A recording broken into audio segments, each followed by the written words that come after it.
Madam ఇక్కడ ఏం చెప్తోంది ప్రభుత్వం? ఎవరైనా వచ్చి మీకు చెప్పారా? నోటీస్ లాంటివి ఏమైనా ఇచ్చారా? ఇట్లా కూల్ చేస్తున్నాం ఎన్ని ఇళ్ళు అని చెప్పి ఏమైనా ఇన్ఫర్మేషన్ వచ్చిందా మీకు? నోటీస్ లాంటివి అయితే ఇప్పుడు వచ్చి రాలేదండి. మేమైతే 2 years నుంచి పోరాటం చేస్తున్నాము. ఆ న్యూస్ లో చెప్పిన వాటి బట్టే ఇప్పుడు మళ్ళీ కొత్తగా రీసెంట్ గా ఉమెన్స్ డే రోజు ఆయన ప్రసంగించారు కదా సీఎం గారు.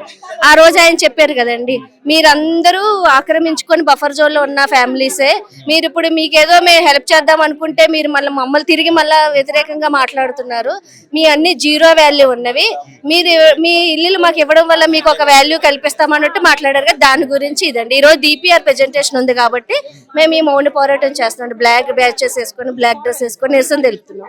ఎన్ని సంవత్సరాల నుంచి ఉంటున్నారు మేడం ఇక్కడ? ఎన్ని ఫ్యామిలీస్ ఉంటున్నాయి?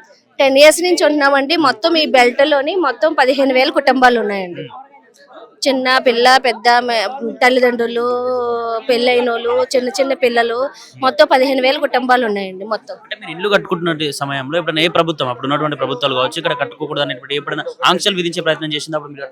ఏమీ లేదండి. ఆంక్షలు విధిస్తే మేము మాకు ఇల్లు అసలు మేము యాక్చువల్లీ మా వారు ఆర్మీ నుంచి రిటైర్డ్ అయ్యి ఇల్లు తీసుకున్నామండి. మాకు SBI లో లోన్ ఉంది. SBI లోన్ ఎందుకు ఇస్తుందండి? అప్పుడున్న 9 మీటర్లు నాలా అది నది అది ఏమీ లేదు కదా, నాలా 9 మీటర్లు కాబట్టి మాకు SBI లో లోన్ వచ్చింది.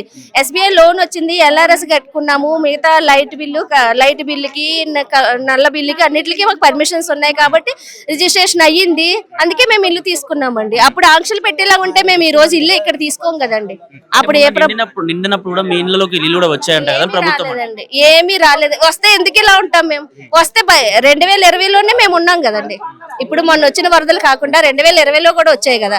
ఆ గేట్స్ ఓపెన్ చేసినప్పుడల్లా వాటర్ వస్తుంది, వాటర్ ఫ్లో అయ్యి వాటర్ వెళ్ళిపోతుంది, మూసి నీట్ గా క్లీన్ అయిపోతుంది. కానీ ఎప్పుడు ఇల్లు ఈ ఏరియా అయితే ఎప్పుడు ఇల్లు ఎఫెక్ట్ చేయలేదండి.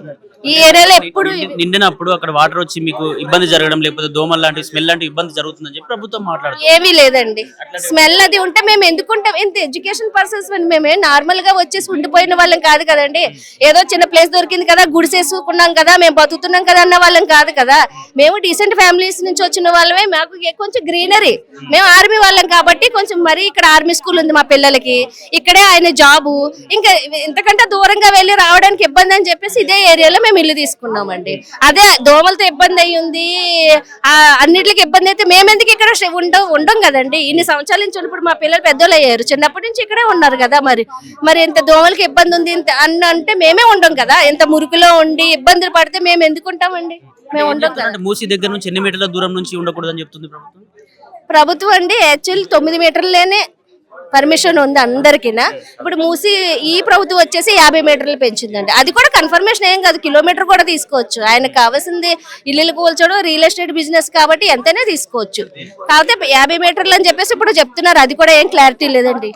అంటే తీసేసి ఒకవేళ మీ ఇల్లు డిమాల్ చేసేసి ఇక్కడ నుంచి వెళ్ళిపోమని చెప్తే డబుల్ బెడ్రూమ్ లాంటివి ఏమైనా ఇచ్చేటువంటి పరిస్థితి ఉండబోతుంది ఏమైనా చెప్తా ఉన్నారండి. మా జాబ్లు ఇక్కడే, మా పిల్లల స్కూల్స్ ఇక్కడే. ఇస్తాడా? ఇక్కడ ఈ ఆర్మీ స్కూల్ ఉంది కదా, ఈ ఆర్మీ స్కూల్ తీసుకెళ్లి ఇంకో దగ్గర పెట్టమని చెప్పండి. ఈ ఆర్మీ ఏరియా అంతా మా ఆయన ఉన్న యూనిట్లు అన్ని తీసుకెళ్లి ఇంకో దగ్గర పెట్టమనండి. అప్పుడు మమ్మల్ని అక్కడ షిఫ్ట్ చేయమని చెప్పండి. ఎక్కడ ఇస్తారండి? ఈ పక్కనే ఇస్తాడా?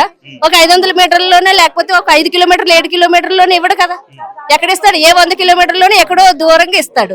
అక్కడి నుంచి మేము రోజువారీ పళ్ళుకి ఎలా రావాలి, రోజువారీ పిల్లల స్కూల్స్ కి ఎలా రావాలండి? ఇబ్బంది కదా మాకు. ఆయన మా ఇల్లు కూలగొట్టి మళ్ళీ మాకెందుకు ఆయన ఇవ్వడు?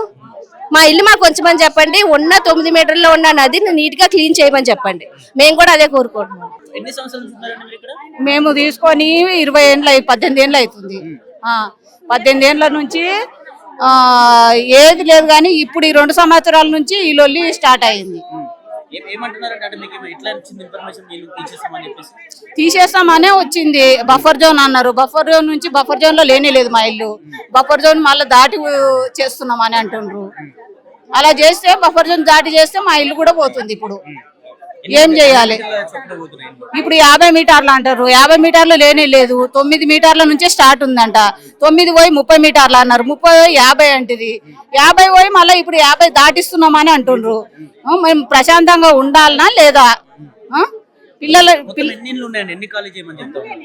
మస్తు ఉన్నాయి. 15,000 ఇండ్లు ఉన్నాయి. మొత్తం ఇల్లు తీసుకుంటే ఆడిగిడికి 15,000 20,000 ఇండ్లు ఉంటాయి. ఇంతమందిని రోడ్డు పాలు చేస్తాడా చెప్పు?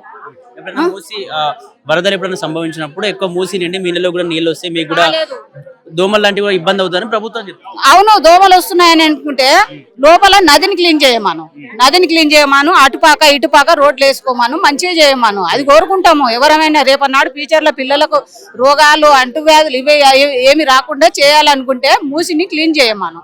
మా ఇండ్లు మాకు వదిలిపెట్టమాను. ఆయన ఎక్కడిచ్చినా మాకు వద్దు ఇండ్లు. అంటే ఏం చెప్పబోతున్నారండి మీ తరఫున ప్రభుత్వానికి? ఏం చెప్పబోతున్నా అంటే మా ఇండ్లు మాకు కావాలి, మూసి సుందరకరణ చేసుకుంటా అంటే మూసిని క్లీన్ చేయమాను. మూసి పక్కన మంచిగా చేసుకుంటే రోడ్లు అటుపక్క ఇటుపక్క రోడ్లు వేసుకోమని కావాలంటే, గానీ మాకైతే మా ఇండ్లు మాకు వదిలేసేయాలి అంతే.